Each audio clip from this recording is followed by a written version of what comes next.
Ya, salam Bapak Ibu, saudara yang dikasih Tuhan. Biarlah kiranya damai sejahtera dan kasih karunia dari Allah Bapa dan dari Tuhan kita Yesus Kristus senantiasa dilimpahkan di dalam setiap kehidupan kita. Puji Tuhan. Bapak Ibu dan saudara yang dikasih Tuhan, saat ini atau hari-hari ini, kalau kita melihat tayangan di TV atau membaca di media-media sosial, hampir semua didominasi oleh berita tentang pandemi COVID-19. Dan ini menjadi perhatian khususnya di Indonesia, mulai dari pemerintah pusat sampai ke daerah-daerah, bahkan juga menjadi perhatian kepada seluruh lapisan rakyat Indonesia. Sebab kita menyadari bahwa begitu besar dampak dari pandemi virus corona ini, mulai dari kesehatan masyarakat, demikian juga dampak-dampak yang lain yang ditimbulkan oleh karena pandemi virus corona ini. Apalagi kalau kita melihat tren dari virus corona ini semakin kesini, dampaknya semakin besar, yang terpapar semakin meningkat. Saya membaca hari ini di Jakarta, orang yang meninggal karena virus corona tidak lagi bisa diangkut dengan ambulan, tetapi diangkut pakai truk. Ya, karena ambulan sudah tidak bisa mencukupi untuk transportasi dari rumah sakit ke pemakaman. Ini sungguh sangat membuat kita prihatin dalam keadaan yang seperti ini. Maka kita terus mengadakan doa bagi bangsa dan negara kita Indonesia ini. Kita sangat percaya bahwa ada waktunya Tuhan menyatakan pertolongannya atas bangsa dan negara kita ketika kita tetap terus berharap kepada Tuhan, bersandar kepada Tuhan, mengandalkan Tuhan. Sebab kita tahu bahwa Tuhan kita Yesus Kristus adalah Tuhan yang penuh dengan kasih. Bahkan Tuhan Yesus sendiri sudah rela meninggalkan tahta kemuliaannya, datang ke dunia ini, kemudian menyerahkan dirinya yang akhirnya mati di atas kayu salib demi untuk kasihnya kepada jiwa-jiwa. Tetapi Tuhan Yesus tidak mati terus mati, pada hari ketiga bangkit. Dan sebelum Tuhan mikrat ke surga, Tuhan sudah memberikan Sang Penolong, yaitu Roh Kudus, untuk menyertai di dalam setiap kehidupan, khususnya orang-orang yang percaya kepadanya. Tetapi juga Roh Kudus menginsafkan bagi setiap orang akan dosa dan perbuatan-perbuatan jahat yang telah dilakukan oleh manusia.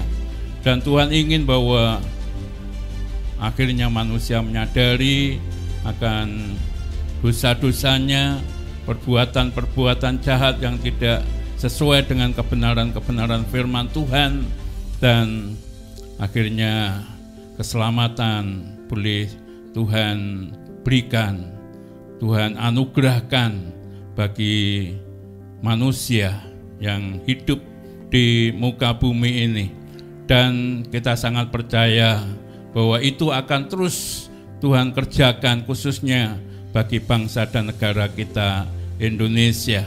Nah, melalui peristiwa-peristiwa yang saat ini sedang terjadi, biar ini menjadi kesempatan di mana kasih anugerah Tuhan dilimpahkan bagi bangsa dan negara kita Indonesia. Nah, kita kembali kepada bagaimana pemerintah berusaha untuk bisa mengatasi pandemi virus corona ini. Kemarin saya melihat di siaran televisi bahwa Bapak Joko Widodo sebagai Presiden Republik Indonesia telah menyampaikan di dalam pidatonya untuk bisa mengatasi, menanggulangi pandemi virus corona ini. Pemerintah mengambil satu kebijakan, mengambil satu keputusan untuk menerapkan program PPKM secara ketat. Mungkin ini seringkali sudah didengar oleh masyarakat Indonesia, sebab sebetulnya PPKM ini sudah diterapkan sejak awal tahun ini, yaitu pemberlakuan pembatasan kegiatan masyarakat. PPKM itu pemberlakuan pembatasan kegiatan masyarakat. Bukan saja kalau dulu di Jawa Bali, tetapi sekarang di seluruh wilayah Indonesia ini.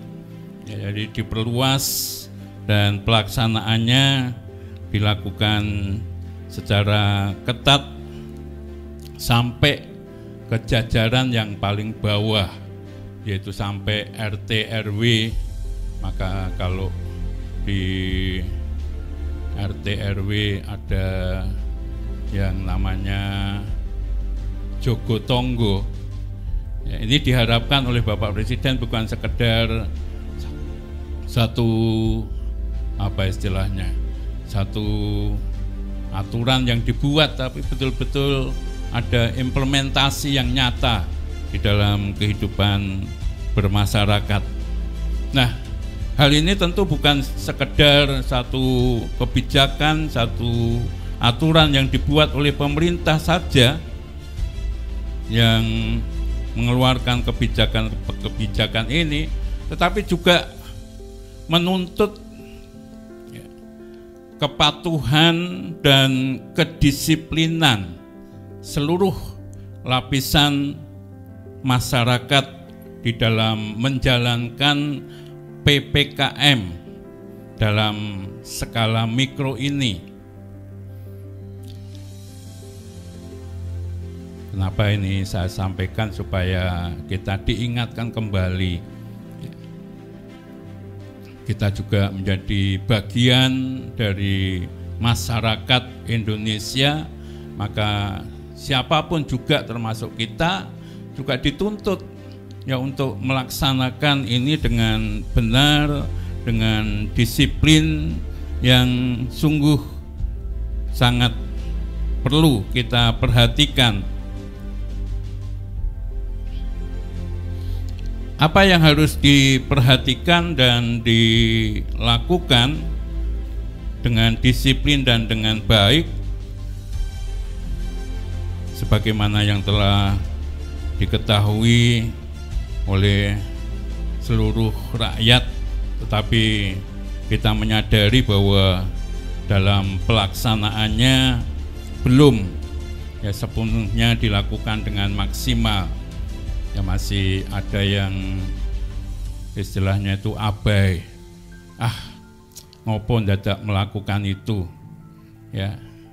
ada yang mengatakan dadeh Ramadang yang ngeleh, sehingga tidak begitu memperhatikan, tidak begitu peduli ya dengan aturan-aturan, kebijakan-kebijakan yang sudah dibuat oleh pemerintah ini.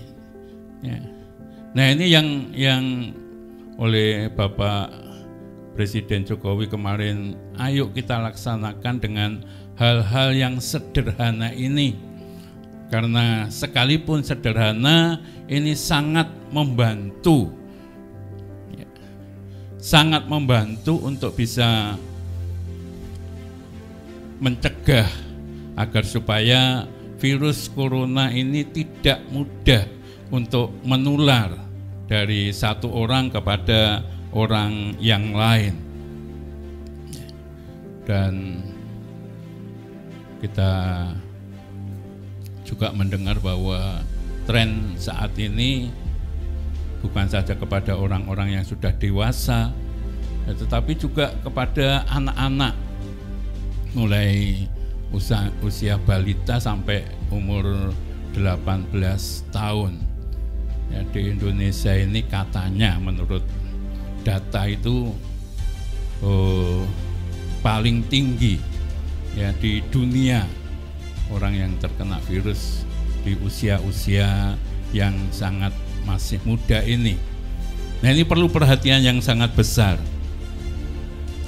Maka Bapak, Ibu, dan Saudara yang dikasihi Tuhan, yang perlu kita perhatikan dan kita laksanakan seperti yang sudah kita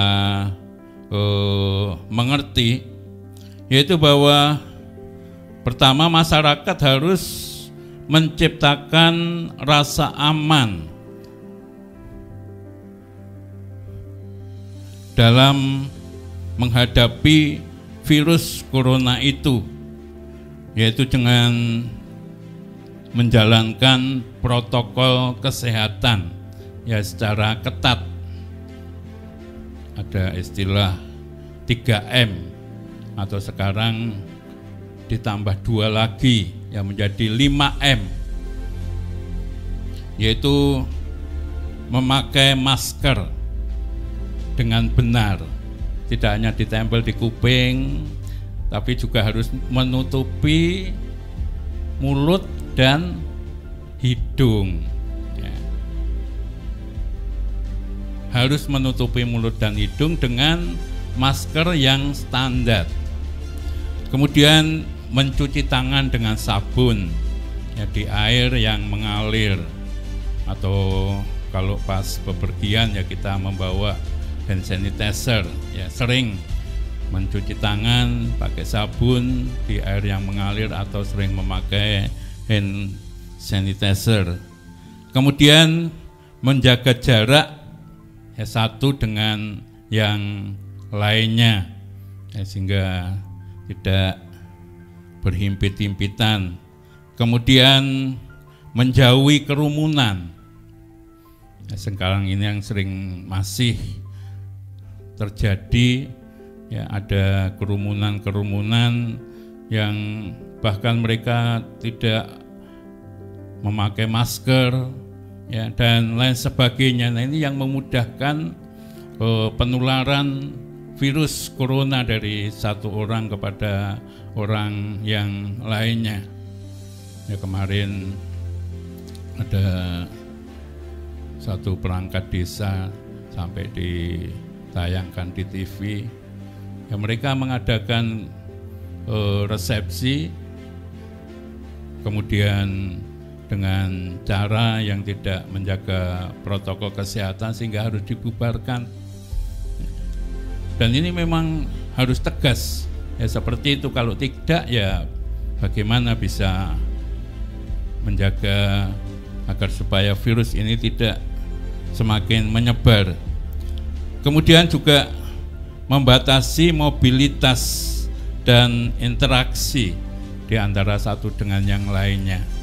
Ya, kalau tidak betul-betul perlu untuk keluar, ya kita lebih baik di rumah.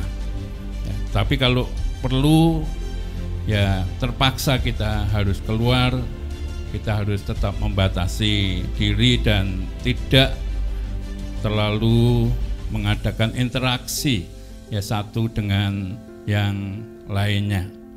Nah, ini yang pertama, masyarakat harus menciptakan rasa aman. Ya. Kalau masing-masing bisa bertindak seperti ini, saya percaya ini sangat efektif juga untuk bisa mencegah ya penularan terhadap penularan virus terhadap satu dengan yang lainnya. Itu yang dianjurkan oleh pemerintah, dan kita sebagai warga negara harus senantiasa mematuhi dan mentaati peraturan-peraturan yang sudah dibuat oleh pemerintah, sebab sesungguhnya semua adalah untuk kebaikan kita semua. Kemudian yang kedua, selalu mengusahakan dan menjaga imunitas tubuh kita masing-masing sehingga tidak mudah terserang oleh virus.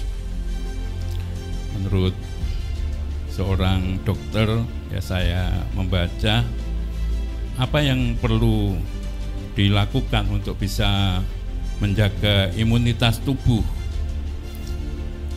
Yang pertama dikatakan cukup istirahat, ya, cukup tidur.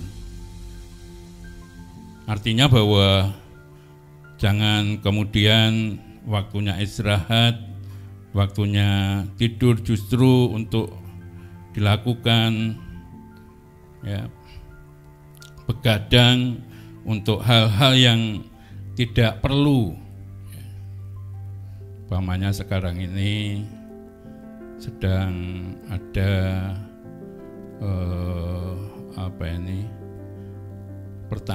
pertandingan sepak bola. Ya, bagi yang senang sepak bola, wah sampai larut malam, bahkan sampai dini hari pagi, ya tetap bisa tidak memejamkan mata karena kepingin lihat pertandingan. Ya, tapi kita harus juga mempertimbangkan bahwa kalau sampai tidak tidur sepanjang malam itu pasti akan mengurangi ya imunitas tubuh. Nah, ini perlu kita pertimbangkan. Kita perlu bijaksana dalam hal ini. Kemudian juga mengkonsumsi makanan-makanan yang sehat. Kalau perlu mengkonsumsi juga vitamin-vitamin atau multivitamin. Ya, olahraga yang cukup ya baik di rumah, kalau di luar ya harus tetap menjaga protokol kesehatan yang ketat.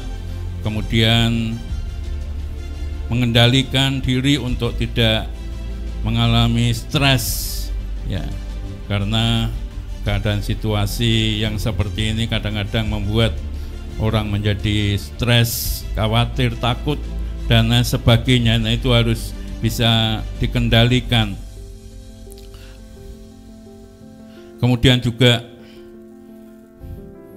kita bisa mengalokasikan waktu kita untuk bisa berjemur di bawah sinar matahari dan lain sebagainya. Ya. Intinya kita bisa menjaga kesehatan tubuh kita, menjaga imunitas tubuh kita sehingga tidak mudah terserang dengan virus corona ini. Nah, kemudian Bapak, Ibu dan Saudara yang dikasihi Tuhan, yang tidak kalah penting, bahkan lebih dari semuanya itu adalah kita harus memperkuat iman kita kepada Tuhan. Kita harus memperkuat iman kita, kepercayaan kita, penyerahan kita, pengandalan kita ya kepada Tuhan. Sebab kita tahu di atas usaha-usaha manusia harus ada satu komitmen bagi setiap kita. Semuanya perlu, semuanya baik, tetapi di atas semuanya itu kita harus percaya kepada Tuhan, bahwa hanya di dalam Tuhanlah kita bisa mendapatkan kekuatan untuk bisa menangkal semua apa yang bisa membuat kehidupan kita ini menjadi tidak baik. Maka di dalam surat Efesus pasal yang ke-6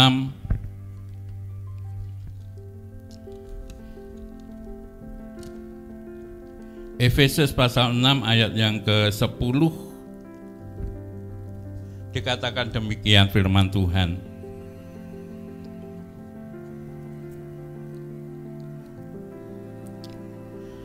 Akhirnya hendaklah kamu kuat di dalam Tuhan, di dalam kekuatan kuasa-Nya. Akhirnya hendaklah kamu kuat di dalam Tuhan, di dalam kekuatan kuasa-Nya. Dalam Alkitab yang adalah firman Tuhan,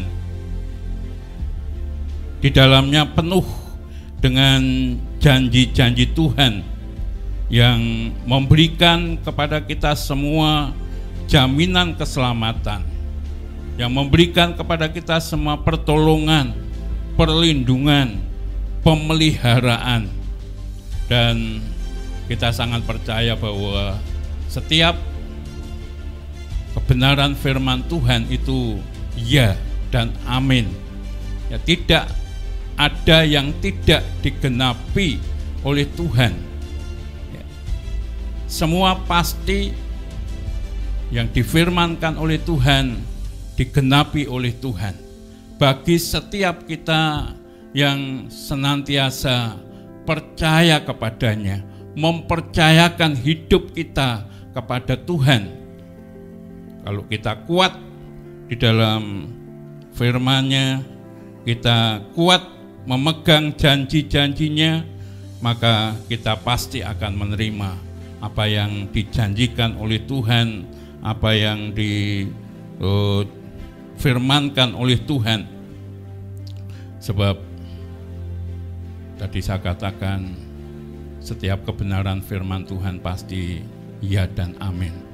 Ya, maka kita tetap harus kuat ya, di dalam kebenaran-kebenaran firman-Nya ya. Dan kita harus yakin bahwa kebenaran firman Tuhan itu pasti akan Tuhan genapi. Kalau Tuhan berkata bahwa akulah penolong, maka Tuhanlah penolong yang bisa kita andalkan. Kalau Tuhan berkata akulah yang memelihara hidupmu, menjadi gembala bagi engkau, itulah yang dilakukan oleh Tuhan bagi kita semua. Kalau Tuhan berkata di dalamku ada perlindungan terhadap perkara-perkara yang tidak engkau bisa hadapi, maka itu pasti akan Tuhan nyatakan di dalam kehidupan kita. Bahkan hal-hal yang tidak mungkin bagi kita, bagi Tuhan tidak ada yang tidak mungkin. Sebab di dalam Tuhan tidak ada yang mustahil. Tuhan sanggup melakukan perkara-perkara yang besar bagi setiap kita yang hidup di dalamnya. Sebab kita sangat percaya Allah di dalam Tuhan Yesus Kristus adalah Allah yang maha kuasa, yang sanggup untuk melakukan perkara-perkara yang besar. Sejak dari kitab Kejadian sampai kitab Wahyu, kita tahu bagaimana Allah kita adalah Allah yang besar, Allah yang berkuasa, Allah yang sanggup melakukan perkara-perkara yang ajaib, yang luar biasa bagi setiap kita yang percaya kepadanya. Maka Bapak, Ibu, dan Saudara yang dikasihi Tuhan, untuk bisa kuat di dalam kekuatan kuasa-Nya, maka kita harus menyatu dengan sang sumber kekuatan itu.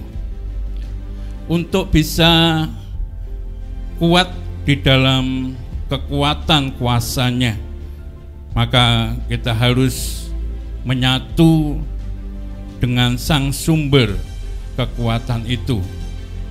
Kalau Tuhan Yesus memberikan perumpamaan tentang pokok anggur, ya kita pasti sudah memahami, mengerti tentang hal ini ya. Di dalam Injil Yohanes pasal yang ke-15. Bagaimana kita bisa mendapatkan kekuatan di dalam kuasa-Nya? Bagaimana kita mendapatkan aliran-aliran kehidupan dari Tuhan? Maka kalau kita membaca, nanti Bapak Ibu bisa membaca satu perikop ini dalam Yohanes 15 ayat 1 sampai dengan ayat 8, bahkan juga disambung dengan perikop berikutnya. Saya akan bacakan ayat 4 dan ayat yang kelima. Dikatakan, tinggallah di dalam aku dan aku di dalam kamu, sama seperti ranting tidak dapat berbuah dari dirinya sendiri kalau ia tidak tinggal pada pokok anggur. Demikian juga kamu tidak berbuah jikalau kamu tidak tinggal di dalam aku. Akulah pokok anggur dan kamulah ranting-rantingnya. Barang siapa tinggal di dalam aku dan aku di dalam dia, ia berbuah banyak.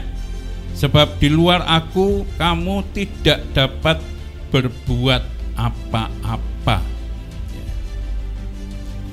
Hanya ketika tinggal di dalam Tuhan, ya Tuhan memperumpamakan seperti pokok anggur dan ranting-rantingnya. Ya. Ranting itu tidak pernah sehat, ranting itu tidak pernah bisa hidup, ranting itu tidak pernah bisa berkembang, apalagi berbuah kalau tidak nempel pada pokok anggur itu. Ya. Artinya ada kesatuan di antara pokok dan rantingnya. Ya, harus nempel, harus menyatu. Ya, kita semua tahu pasti karena di sekitar kita ada tanaman-tanaman. Ya, begitu ranting itu patah dari pokoknya, ya akhirnya tidak bisa hidup lagi. Ya, baru ada tanaman-tanaman yang kemudian dikembalikan, ya diokulasi, ditempel, ya kemudian diikat erat, ya masih bisa hidup. Ada banyak sekarang ini teknologi yang membuat sedemikian. Artinya bahwa ketika tidak nempel, ya sudah tidak akan bisa hidup, tidak bisa bertumbuh, tidak bisa berkembang, apalagi kemudian berbuah, tidak mungkin. Ya. Nah, untuk itu Bapak Ibu dan saudara yang dikasihi Tuhan, ketika tidak tinggal di dalam Tuhan, tidak nempel pada pokoknya, maka dikatakan bahwa kita tidak akan bisa memiliki satu kehidupan, tidak memiliki satu kekuatan yang daripada Tuhan. Nah, bagaimana untuk bisa tinggal di dalam Kristus? Yang dimaksudkan tinggal di dalam Kristus, yang pertama yaitu memelihara firman Tuhan, senantiasa dalam hati dan pikiran, serta menjadikan firman Tuhan itu penuntun di dalam setiap kehidupan kita. Tinggal di dalam Tuhan itu artinya memelihara firman Tuhan senantiasa dalam hati dan pikiran kita. Ya. Kalau dikatakan senantiasa itu terus menerus, secara kontinu. Kita pelihara di dalam hati dan pikiran kita, senantiasa nyantol, ya.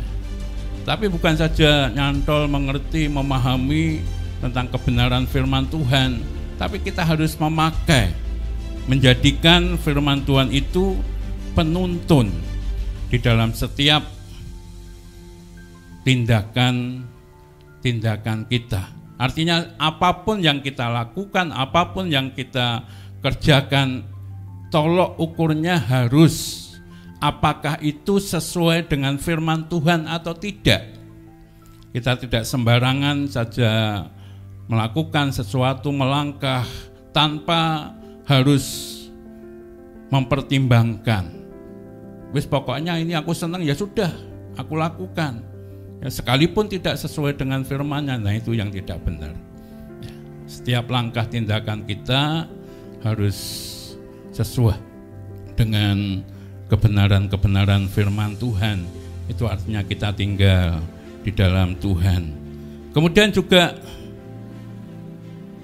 kita harus tetap memelihara kebiasaan persekutuan yang intim dengan Tuhan dan tetap ya terus-menerus dengan Tuhan, ya sehingga kita akan memperoleh kekuatan dari pada Tuhan. Ya, tadi kita sudah merenungkan bagaimana carang itu bisa mendapatkan kehidupan, kekuatan ya ketika nempel. Ya, bukan kalau senang nempel, tidak senang ya tidak, tetap tidak demikian. Ya, tapi merupakan satu kebiasaan. Ya, bersekutu secara intim dan tetap ya, terus menerus, tidak ada kesempatan untuk kita lepas dari Tuhan. Ya, sehingga dengan demikian kita senantiasa akan mendapatkan kekuatan yang daripada Tuhan. Demikian juga kita harus tetap mentaati setiap perintah-perintah Tuhan dan kita tetap tinggal di dalam kasih-Nya dan kita hidup saling mengasihi satu dengan yang lainnya. Demikian juga kita harus tetap memelihara hidup dalam pimpinan Roh Kudus dan kita hidup di dalam kekudusan. Ketika ada hal-hal yang tidak benar, tidak baik, itu akan sangat mengganggu bagaimana tanaman itu bisa tetap bertumbuh dengan baik. Ya, kalau ranting tanaman kemudian ada benalunya atau ada hama, penyakit yang timbul dalam tanaman itu pasti akan mengganggu. Ya, tidak akan bisa tumbuh dengan subur. Nah, demikian juga di dalam setiap kehidupan kita. Hal-hal inilah yang perlu terus kita usahakan, kita kerjakan agar supaya kita dikatakan tadi di dalam surat Efesus ya, pasal yang ke-6 ayat yang ke-10, akhirnya hendaklah kamu kuat di dalam Tuhan, di dalam kekuatan kuasa-Nya. Itu bisa ketika kita tetap terus hidup dekat dengan Tuhan, menempel dengan Tuhan, tetap tinggal bersama-sama dengan Tuhan. Ini yang perlu bagi kita terus kita usahakan di dalam setiap kehidupan kita.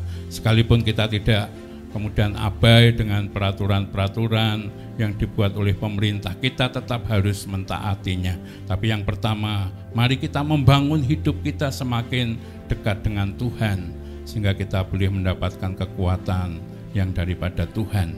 Ya, puji Tuhan, Tuhan memberkati kita sekalian. Amin.